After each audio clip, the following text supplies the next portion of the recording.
Welcome back. Today we're exploring a chilling case that shook the peaceful town of Derry, New Hampshire in 1990. As one witness in the trial would later say, "I never believed that someone so young could be convinced to take a man's life. But here we are, living with that terrible truth." This statement, delivered by a stunned neighbor who had taken the witness stand during the intense legal proceedings, encapsulates the horrifying blend of betrayal, manipulation, and heartbreak at the center of this story. This was not a case of random violence or a robbery gone wrong. Instead, it involved a secret affair, a charismatic yet cunning figure who pulled the strings, and a vulnerable teenager bent to another's will. The murder of 24-year-old Greg Smart, carried out by William Billy Flynn, a teenager who claimed he was pressed into the act by his lover, Pamela Smart, sent ripples of fear, confusion, and outrage across the community. It ignited the national media's interest, who descended upon Derry and splashed the story across front pages and nightly newscasts. In the days that followed the murder, the townspeople gathered outside the Smart residence, leaving flowers, candles, and handwritten notes. Greg's funeral took place under a warm May sun, with friends, co-workers, and neighbors crowding into the local funeral home. Many arrived early, well before the scheduled service time. Some lingered on the sidewalk, heads bowed, trying to make sense of the sudden and brutal act that had robbed a young man of his future. Derry, a place where people often left their doors unlocked and knew each other by first name, felt somehow darker and less familiar. Every detail of the crime reverberated through the community. Shock gave way to anger and suspicion, and no one seemed able to step outside the gravitational pull of the case. The revelation that the perpetrators were children, potentially old enough to drive, only heightened the tension. Teachers whispered to one another in school hallways. Parents monitored their children's friendships more closely. There were candlelight vigils near the town square, and prayer services at local churches. The local newspaper, the Derry News, reported that calls and letters poured in daily, some from as far away as California, offering condolences or demanding answers. The entire community was left grappling with the question, how could something like this happen here? On that spring morning in 1990, Greg Smart was just another young man in a small New England town, running errands, making plans for the future, unaware that his life's final chapter would unfold later that evening in the quiet corridors of his own home. By the time the police were called and the sirens cut through the night air, it would be too late. The world, it seemed, had changed in the blink of an eye, and the story that would come to light, a narrative of seduction, manipulation, and murder, was one that would remain etched in the collective memory of the town long after the trial ended and the courtroom emptied. The victim in this tragic story was Greg Smart, born Gregory William Smart, just 24 years old at the time of his murder. Greg was the middle child of 3 siblings, raised in a stable, loving household. The family was close kin. His parents, John and Judith, owned a modest home in Tewksbury, Massachusetts, where Greg spent most of his childhood before he moved to New Hampshire as a young adult. Family gatherings were common, with potluck-style dinners and board games that frequently devolved into friendly laughter and banter. Greg's upbringing was secure and nurturing. It instilled in him a kind of easygoing nature and a readiness to find the good in others. After graduating from high school, he moved north, to Derry, where he found a job with a local insurance company. He quickly developed a reputation as a reliable, hard-working professional who brought a calm energy to the office. Co-workers mentioned he was the type who never missed a deadline, often staying late to finish tasks so that he wouldn't burden anyone else. Outside the office, Greg led a fairly routine life. He enjoyed photography, an interest that started when he received a camera as a high school graduation gift. He loved heading out on weekends, camera slung around his neck, snapping pictures of old New England barns or capturing the subtle changes of the seasons. Another passion was music.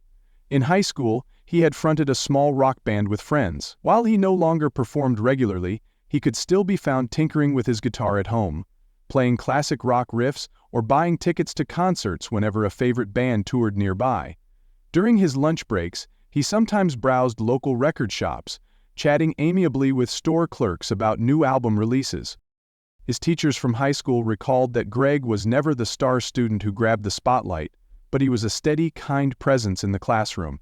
He treated everyone equally, never excluding anyone from group activities.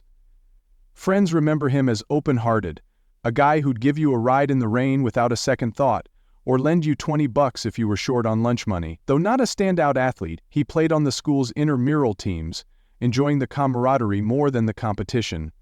Photographs show him smiling broadly, arms slung over a friend's shoulder. There are a few surviving videos: a 1988 backyard barbecue, filmed by a friend, where Greg flips hamburgers and teases his brother about a bad haircut. These glimpses of his life, pre-tragedy, paint a portrait of a man who had a gentle humor and a zest for simple pleasures. In the months leading up to his death, Greg often spoke about wanting to settle down and start a family. He had married Pamela, a bright, attractive woman he'd met while working in media events, and he was thrilled at the prospect of building a life with her. They lived in a modest condo, working toward bigger dreams: a house, maybe children one day, trips overseas. Greg daydreamed about traveling to Europe, exploring castles in England, or sampling wine in Italy. He wanted stability, a good life, filled with love, good friends, and meaningful experiences. Greg's last known normal day was May 1, 1990. According to colleagues, he worked until about 5 p.m., called a client, typed out a report, and tidied his desk before leaving. Security cameras at the insurance agency show him smiling and chatting briefly with a coworker in the corridor before he headed out. That evening the weather was mild, the kind of early spring day where the scent of blooming flowers drifted through open windows. He probably had dinner plans with his wife, maybe intended to watch a little TV or flip through a magazine. The next morning friends would recall seeing him a few days prior, noting nothing out of the ordinary. It's tragic to consider how close Greg was to a future he would never see, how quickly everything would be taken away. Derry, the setting for this tragedy, was a small but steadily growing town in southern New Hampshire, with a population hovering around 300 at the time. It struck a balance between suburban comfort and rural charm. The place had once been best known for its links to the poet Robert Frost, who had lived on a nearby farm.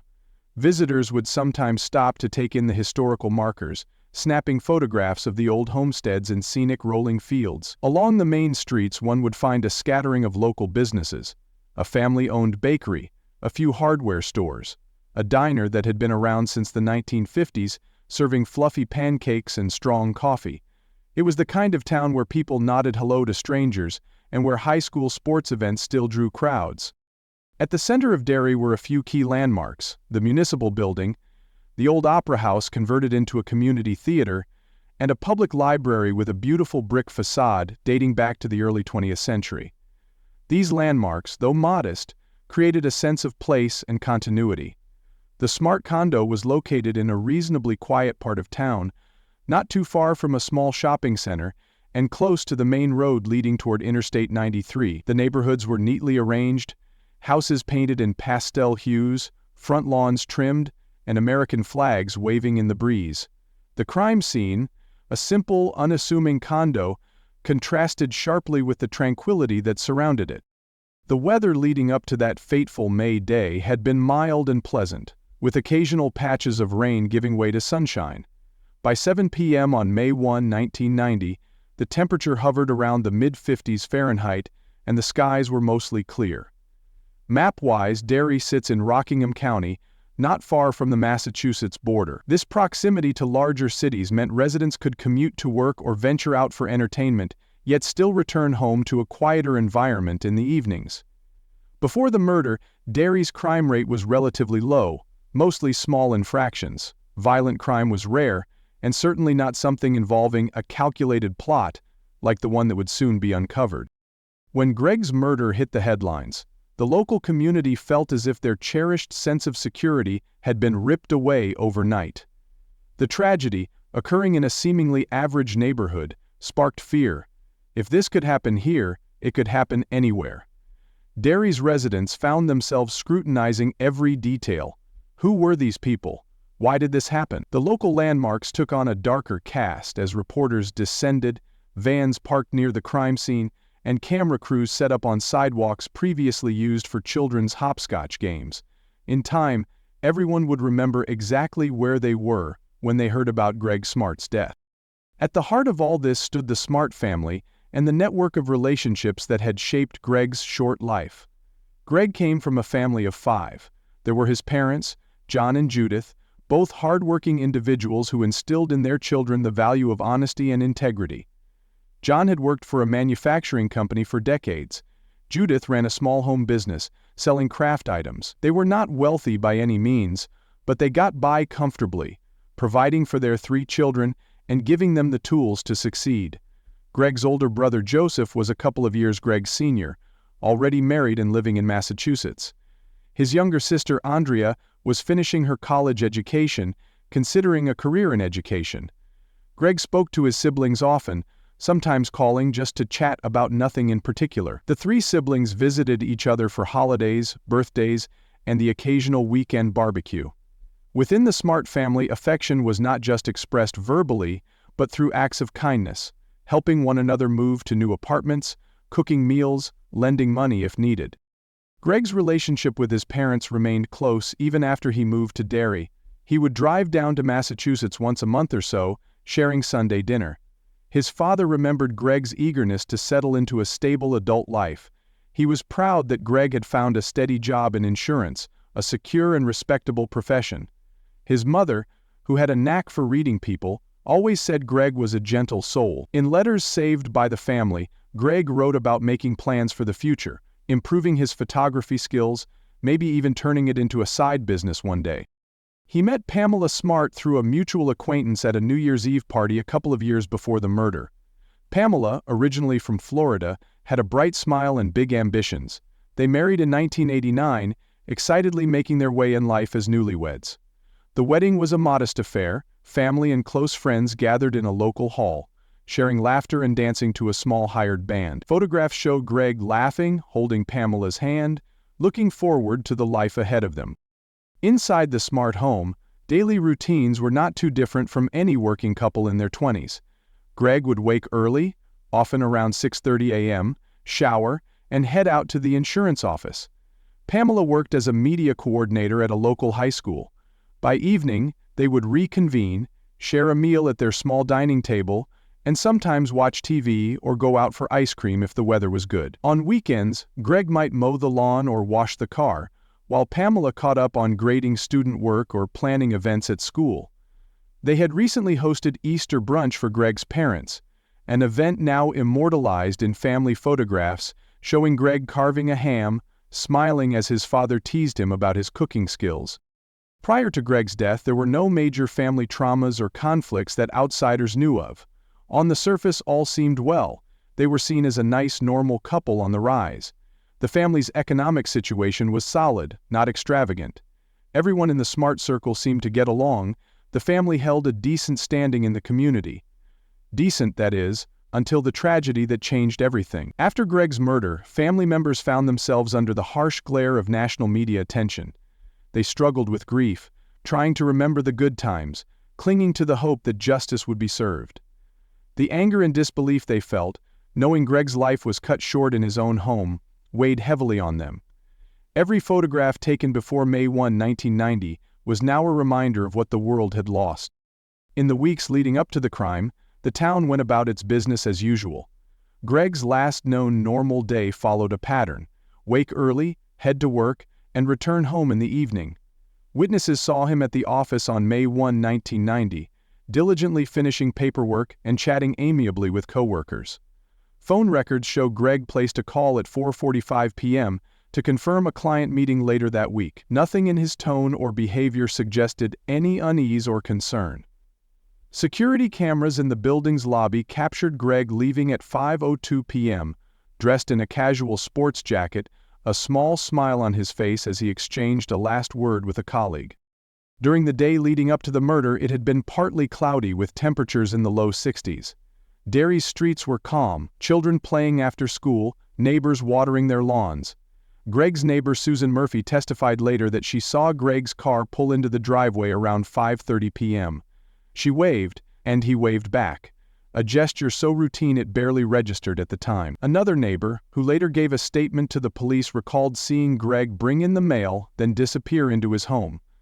By all accounts, Greg was expecting a quiet evening. That same day, unbeknownst to Greg, events were in motion that would lead to his death. His wife, Pamela Smart, was allegedly involved in secret communications with her teenage lover, William Flynn. Phone records later introduced in court showed Pamela making calls to a known associate of Flynn's. Pieces of the timeline came together during the investigation.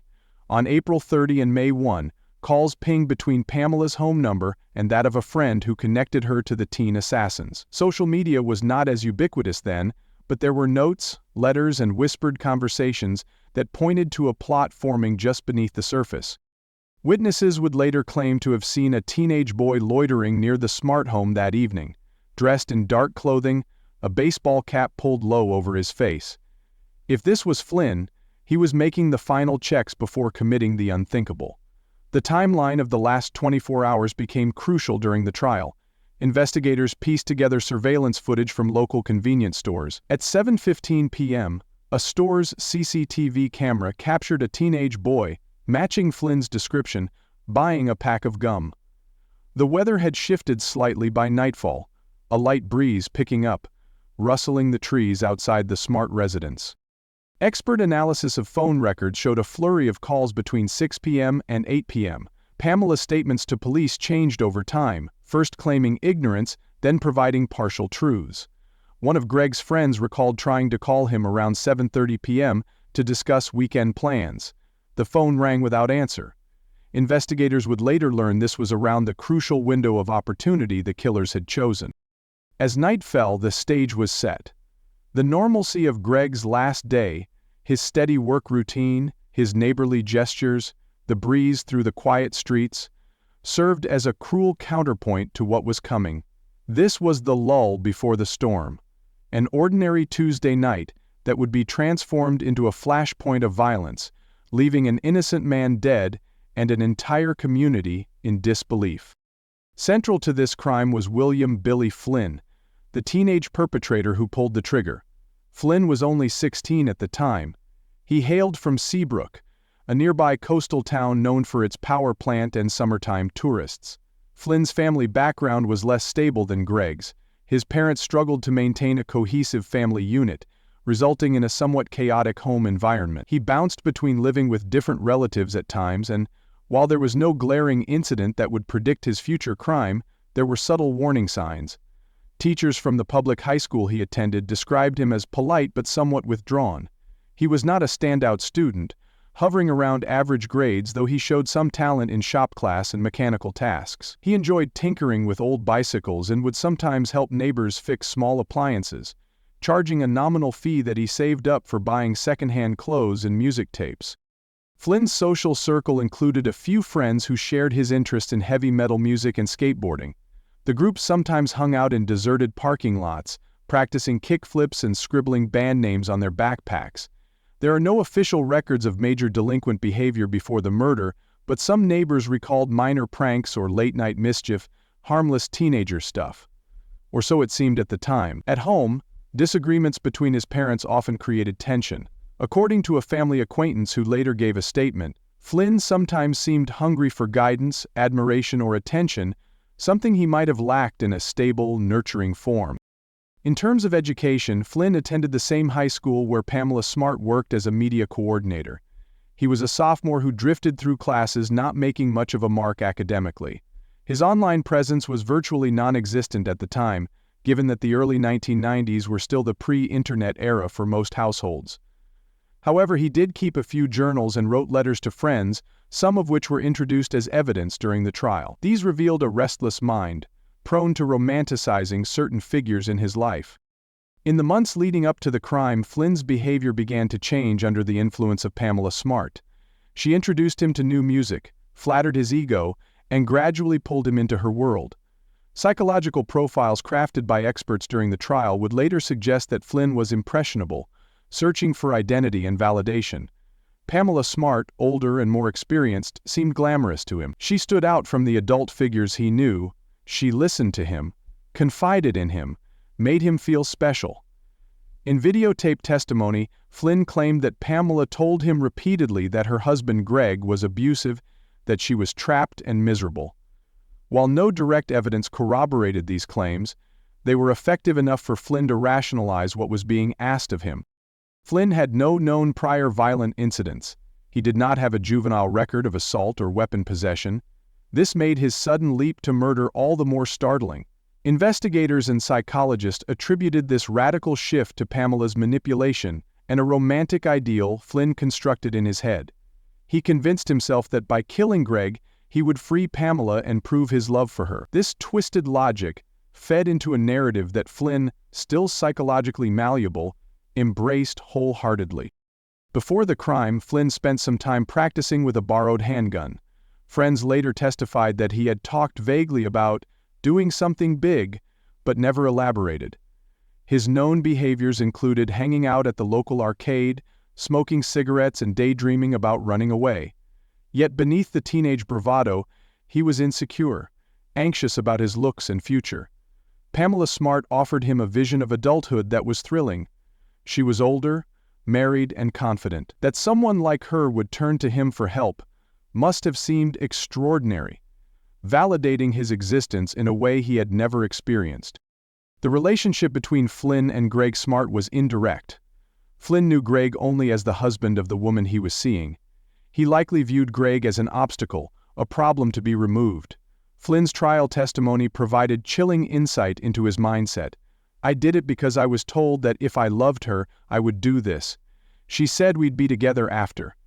Expert witnesses later explained this as a form of psychological grooming. Pamela identified Flynn's vulnerabilities and leveraged them.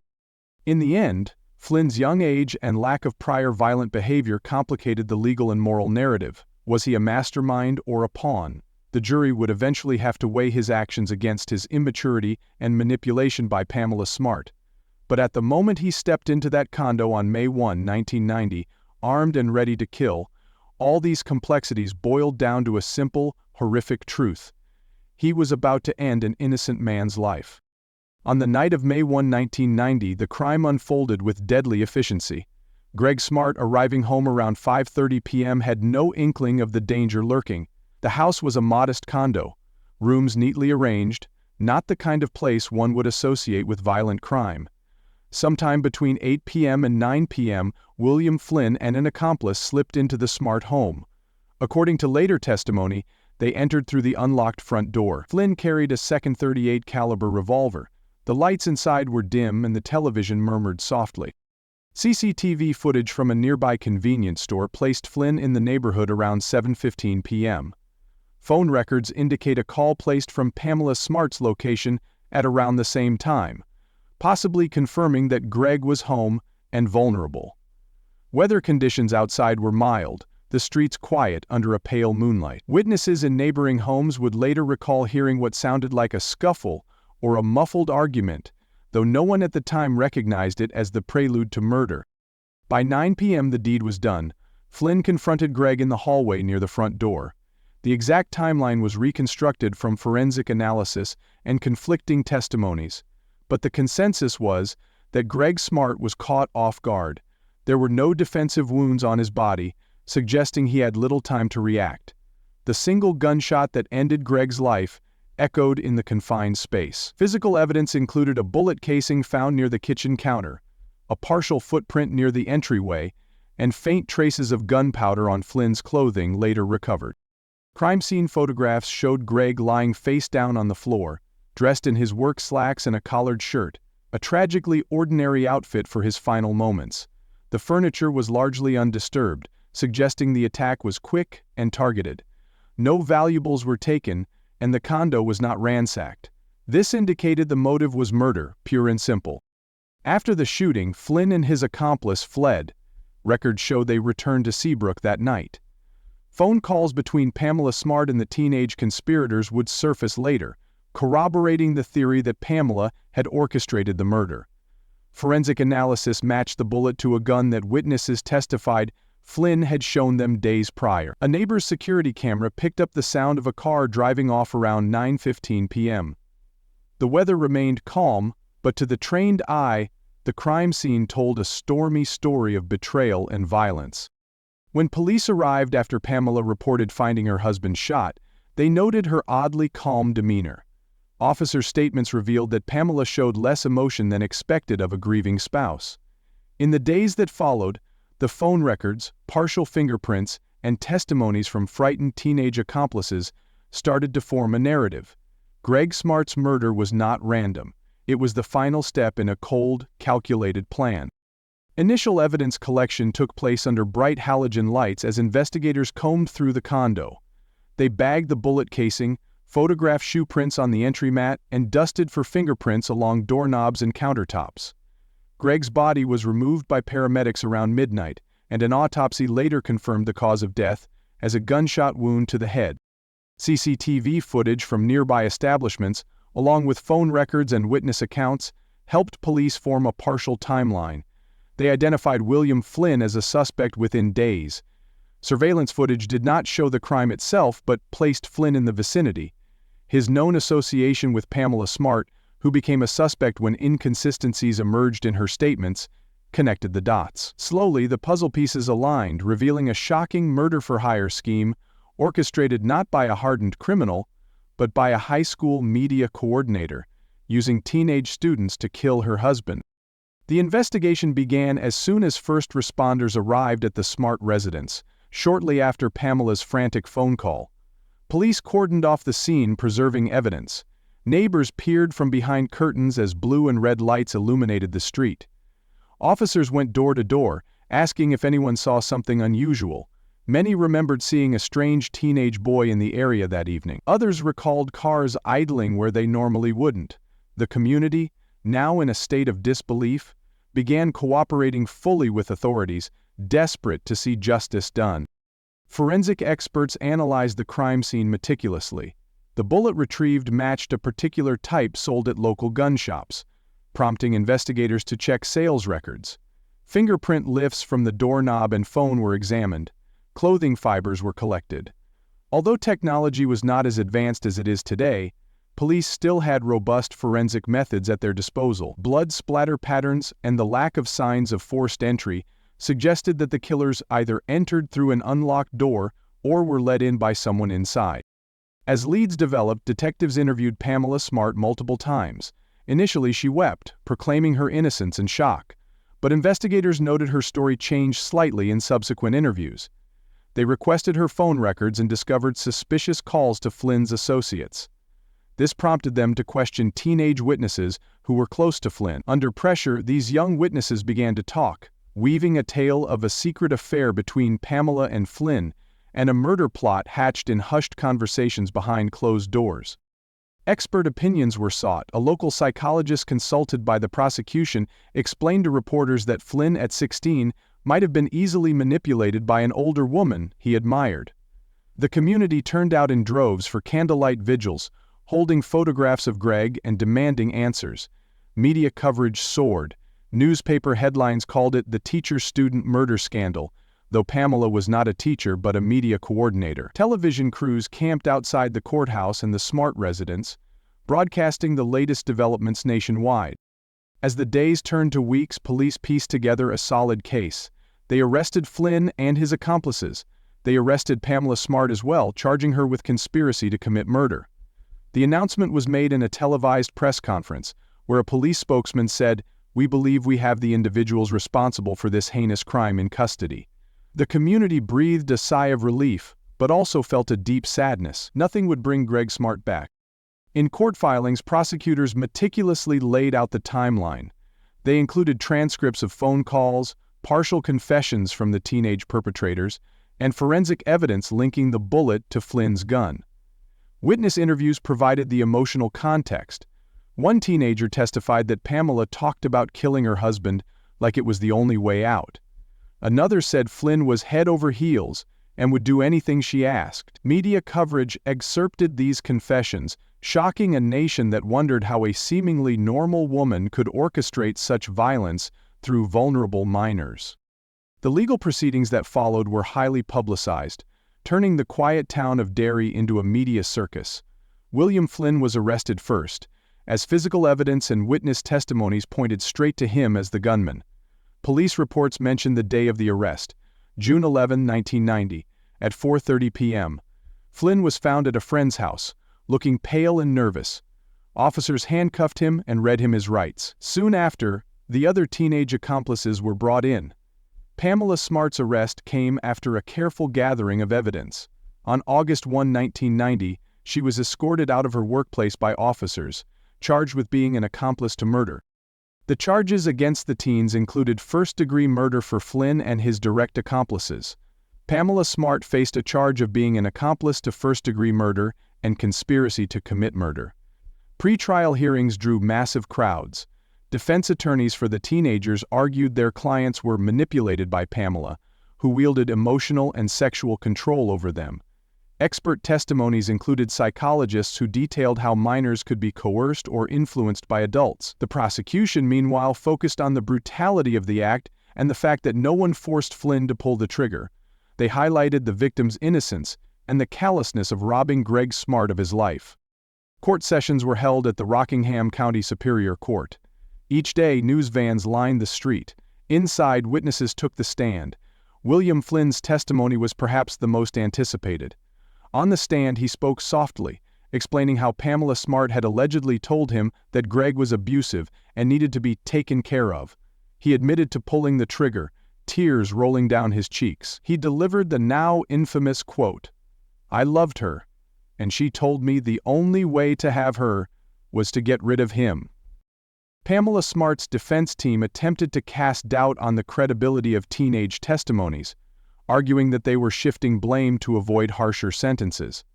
They painted Pamela as an innocent woman framed by troubled youths, but the prosecution produced phone records, witnesses who saw Pamela meeting with the teens in secluded places, and letters that hinted at a forbidden romance.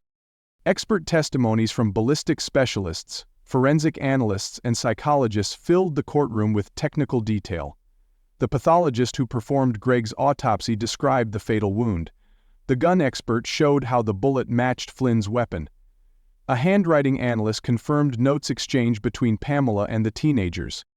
After weeks of deliberation, the jury returned a verdict.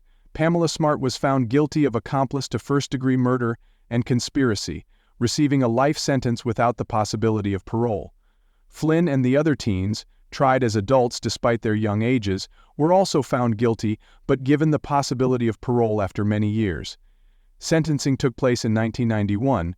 Flynn received a 28-year sentence, later reduced due to his cooperation. The courtroom was packed. Media coverage reached a fever pitch, with live broadcasts airing the moment the verdict was read. Appeals were filed. Pamela Smart appealed her conviction, claiming judicial bias and evidentiary issues, but the appeals were unsuccessful. Over the years, she continued to maintain her innocence from prison. Flynn eventually expressed remorse for his actions and was granted parole in 2015. But the damage was done, and no number of appeals could restore the life that was taken.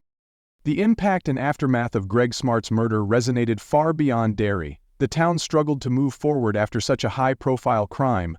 Residents who once felt safe and trusting now locked their doors more diligently. The community looked inward, trying to understand how a seemingly well-adjusted adult could convince impressionable teenagers to commit murder. PTA meetings discussed the importance of safeguarding children from predatory adults. High schools reviewed their policies, ensuring better oversight of staff interactions with students. Family statements were heart-wrenching. Greg's parents spoke publicly about their grief, calling their son's murder a senseless tragedy. They worked with local organizations to set up a small scholarship fund in Greg's name, hoping to keep his memory alive by helping other young people achieve their dreams.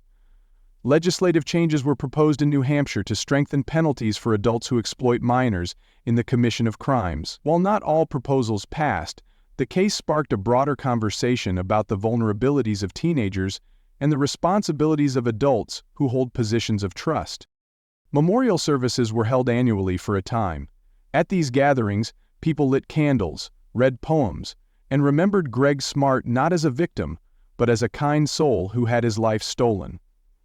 Photographs of him smiling, guitar in hand, circulated through the community, reminding everyone of the person he was before becoming a symbol of tragedy.